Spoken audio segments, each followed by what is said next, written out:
Ayan siya sa liwanag. It's so pretty! Let's try this volume hack duo from Roman. Meron tayo ditong Glasting Melting Balm and also yung kanilang Glasting Color Gloss. I think this one is for neutral tones. Ganda ng packaging ito. So this one is Dear Apple. Number 14 and ganito yung tsura niya. So swatch natin siya dito. Ang ganda ng shade niya. Since two-toned yung lips ko, nilalagyan ko muna siya ng concealer o kaya peach na color corrector.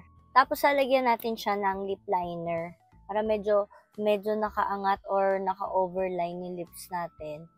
And matakpan natin yung dark lining ng lips natin. So, ganito lang ginagawa ko. So, na-cancel out na natin yung dark lining ng lips. Nilagyan ko na siya ng balm.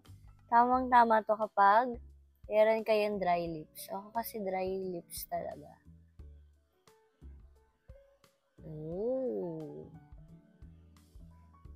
Diba? Sobrang ano na niya.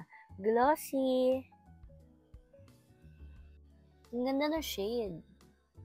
This is Dear Apple. Ang ganda niya. Parang maganda yung formula nila ngayon, itong balm. Kasi alam ko to, bagong shade to yung Dear Apple. Kasi, yan nyo. Wala siyang streak, hindi siya sticky. Magaang din siya sa lips. Ganda. Kunin nyo to, tong shade na to, Dear Apple. I like it. May bago na tayong favorite. Tapos, hindi siya nakakaalam nyo, nakaka-pale ng lips natin. Look at that, diba? Parang iba kasi masyadong nude. Ito, tamang-tama lang. Yung shade na meron tayo dun sa gloss nila is Spring Fever. So, again, duo siya. Makapili kayo. Meron dun warm tone, cool tone, tapos tone neutral. So, ang shade na to ay ganito siya.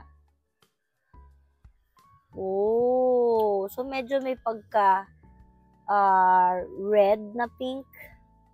Yan siya. Kung kontento na kayo dito, okay na yan. Pero ako, lalagyan pa natin siya para mas lalo siyang, alam niyo yun, juicy, ganyan. And since mas darker siya dun sa nilagay natin na balm, pwede natin siya ilagay dito lang sa inner lips. O, diba? Extra juicy. And parang kakaiba effect niya, no? Parang meron siyang plumping talaga na effect. Ang ganda.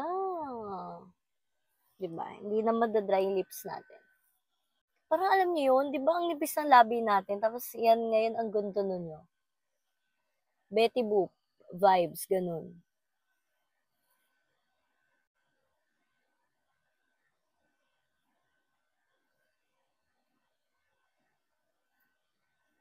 Ang ganda!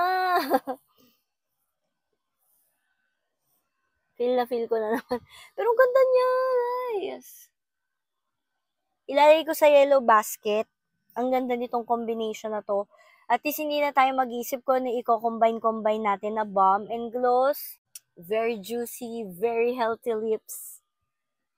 Ang ganda! Check out, add to cart.